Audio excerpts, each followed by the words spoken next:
first segment, and then we will continue with our topic for discussion. I'd like to introduce him. Assalamu alaikum wa rahmatullahi wa barakatuh. Hi, my brother. Assalamu alaikum wa rahmatullahi Wa wa alaikum barakatuh. salam. I'm doing alhamdulillah at the moment. Okay, just take us very quickly through your, your how it started and where are you now? Take us through this journey of addiction. For me, how things started, how my addiction started, is when I went to high school and joining the wrong crowd at school, wanting to be the cool kid. And What age were you then? I was 14 when I went to high school. I was 14, and I was a very sportive person. Very sportive person. I was playing football at the age of 15. I went to Denmark. I got an opportunity to go to Denmark and to further my career in Denmark. I went to Denmark. I played for a couple of months in Denmark. I got an opportunity to visit my family at home in South Africa again. When I came to South Africa, that's when I started meeting up with old school friends that I used to move around with, and that's when I started drinking and so on.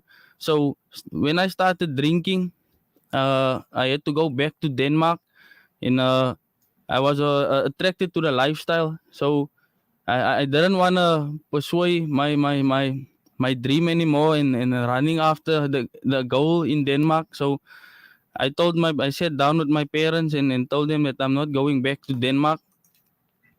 And after a while, I stopped drinking, and I got an opportunity again overseas. I got a call from Sporting Lisbon. That was the age of 16 when I went to Sporting Lisbon. To play soccer. Played football in Sporting Professional Lisbon. soccer. In Europe, one of the biggest teams in Europe. I went to Lisbon for 7 months. I was playing in Lisbon, and same thing happened to me again, where I had to go home and visit my family.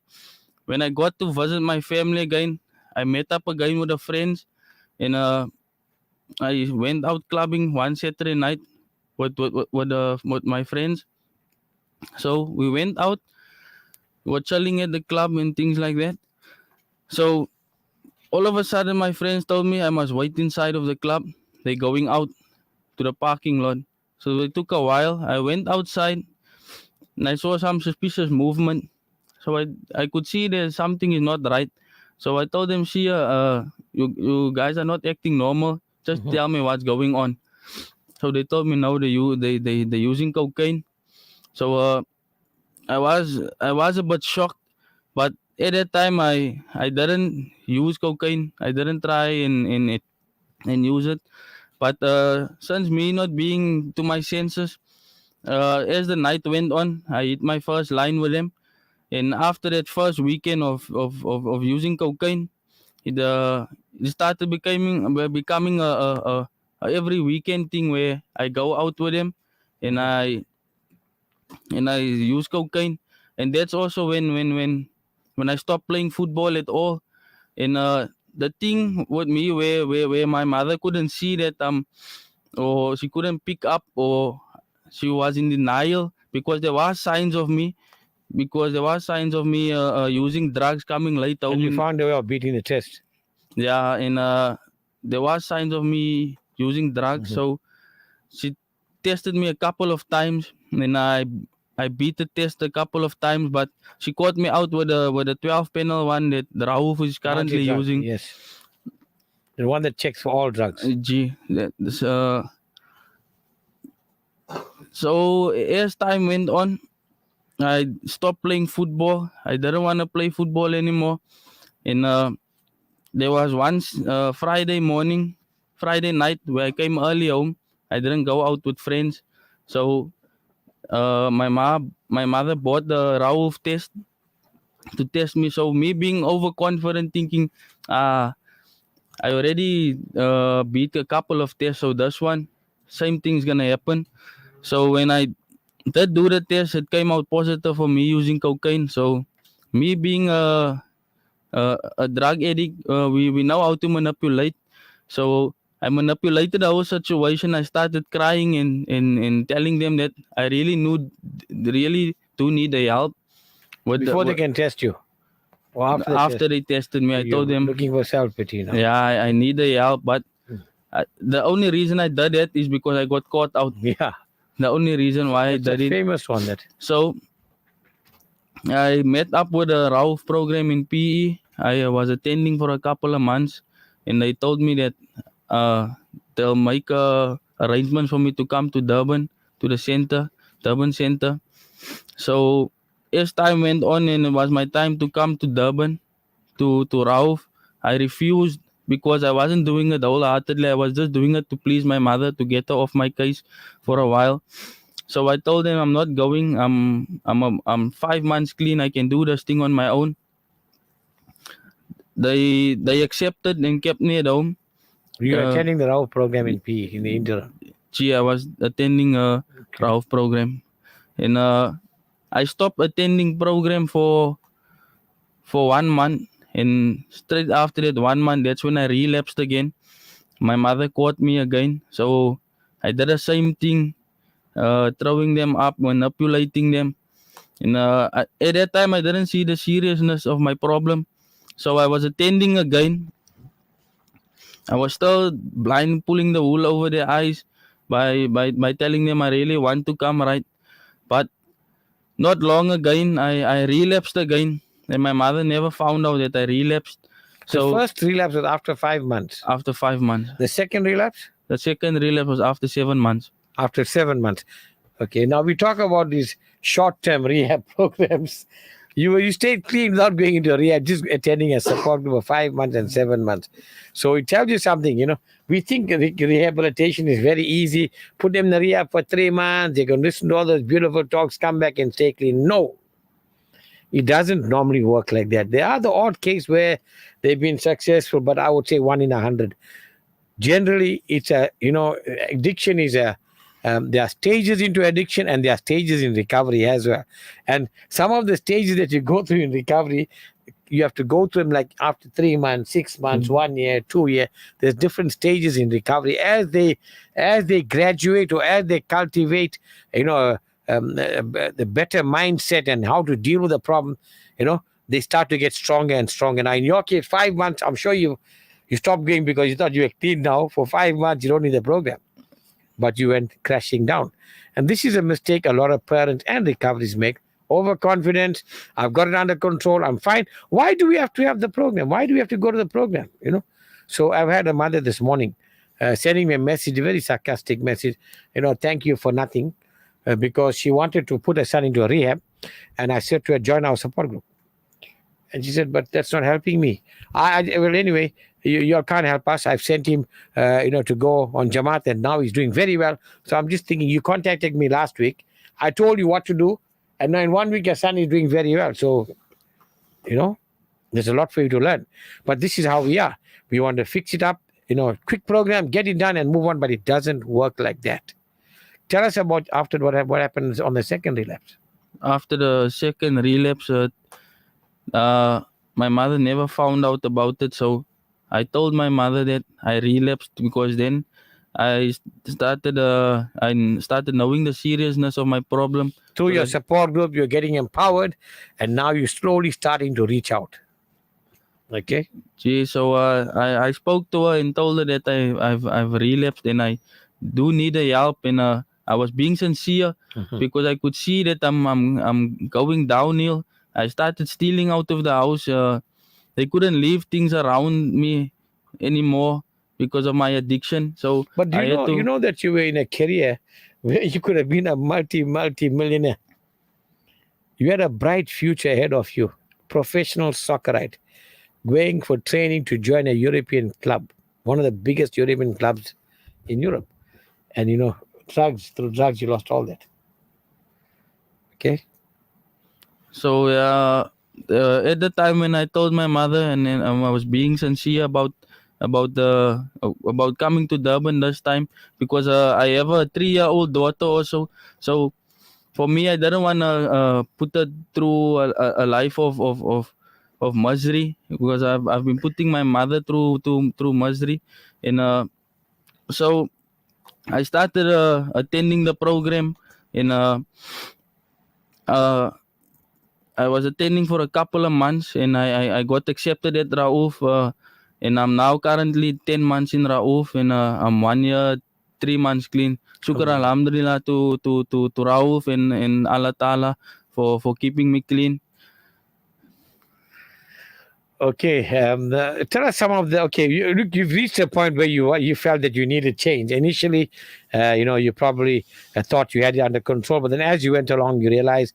Then you've come here, you've embraced the program, you brought about change. But there's something else.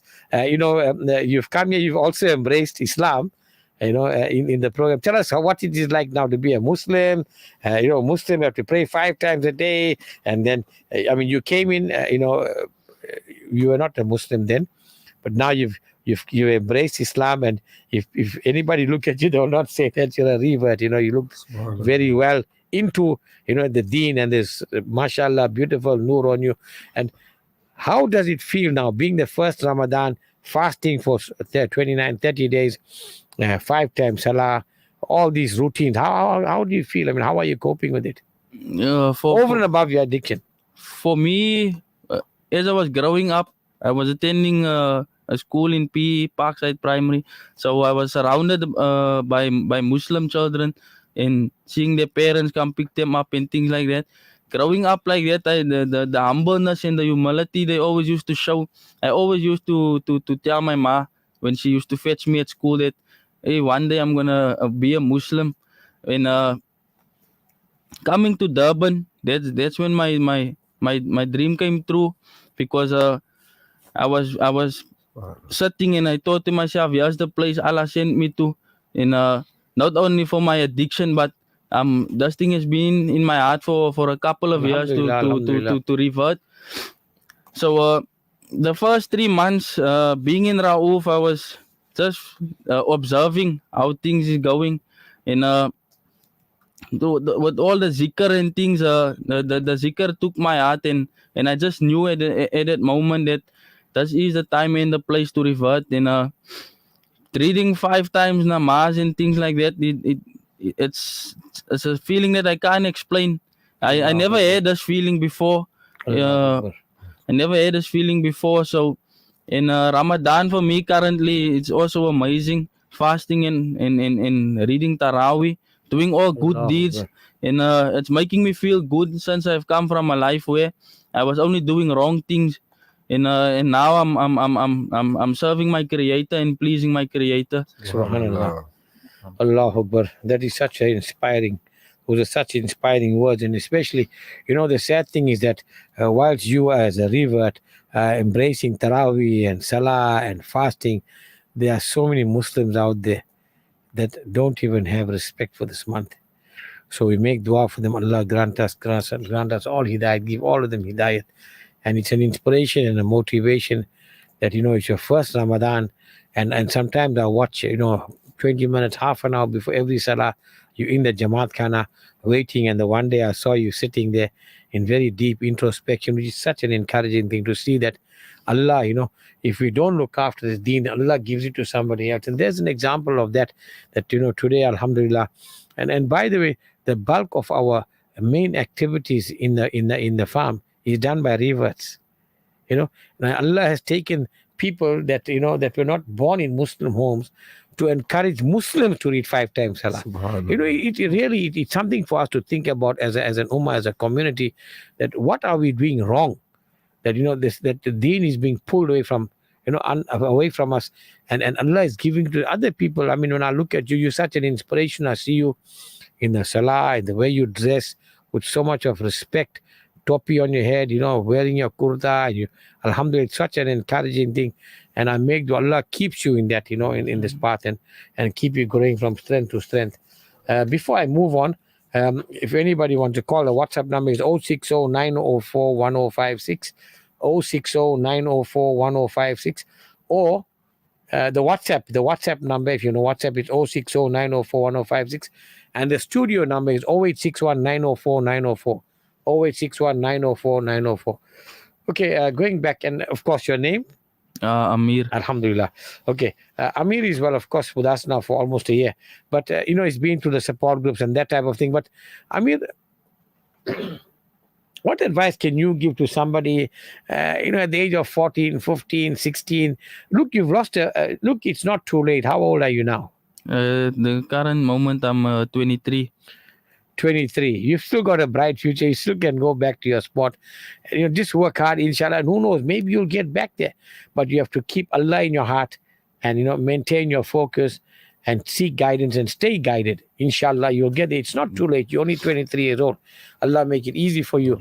What advice can you give if there's a 14-year-old there that was sitting in front of you and he's contemplating or he's joining bad company, contemplating taking drugs or joining bad company? What advice can you give him or her?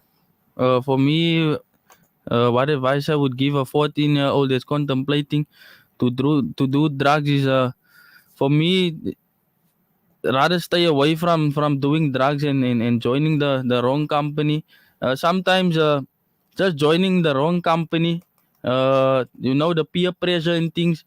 The some of them who the some youngsters, they grow up in different backgrounds, so the friends you join, one of them might be seeing their uncles or cousins smoking, or and they wanting to try their thing, so they're trying to influence you also to use drugs or smoking.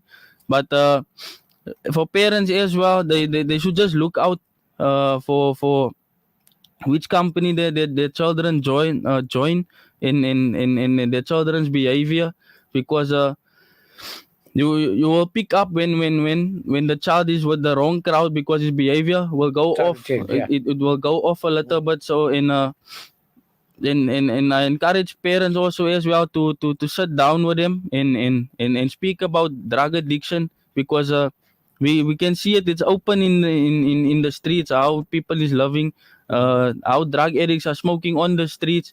And there's a lot of mirror images for the youngsters to see how the drug addict, how we sleep on the street, scratching You see in them buns all over the place. all yes. over. And some of them is stuck in a trap where they're walking around naked. So for me, it's drug to smoke drugs is a no-go. And they should just focus on their education in in sports, and keep themselves busy with good things. Inshallah, Allah make it easy. We hope that there are some youngsters out there that will take your advice, inshallah, and follow through with it. I've heard something very, very disturbing this week, and it's it's said that unfortunately, we have to bring it across to the listeners and the masses out there, because we live in a how should I put it, in a very sheltered or like a cocoon. As long as they say ignorance is bliss, you don't know something, so it doesn't bother you. But just about something that happened this week on Thursday. We've had a youngster that was in our program, and he wouldn't complete the program. He would walk out. The first time he walked out, and our policy is if you walk out, and before we took him, we had got. Now this is why we ask parents to join programs, because it's important that the parent understand the addiction before you can help your child. It's good to understand the problem. Then you can give him the right support to maintain his sobriety. And this parent came to the program. We've taken this youngster in. He stayed for about 6 months. He absconded. We phoned the mom. We told the mom, listen, bring him back. Don't keep him at home. Bring him back. He's probably going through some challenges in his recovery. Let's talk through these things and let's maintain the program. Mom would keep him at home and not bring him back. Her reason was that he doesn't want to come back. Okay, no problem. So unfortunately, we'll have to close that file. And we did close the file for a 2-year period to give others a chance to get into the program. After 2 years, the mom came back with the son. We took him the second time. After some time, we took him into the program again. He absconded again, and mom would not bring him back. Now, this is why we're saying if the parent is not empowered, you're wasting your time working with the person in addiction. In your case, your mom was going to program to maintain the pressure that brought about your change. Now, this mom kept him at home the second time, which meant that we have to close it down for 3 years. So she comes back about 6 months ago. He's gone bad. You'll need to take him now. We said, no, there's a waiting list and it's not fair. We've given you 2 chances. And we said, but come back to the program, start attending the once weekly program, and that will be a good motivation.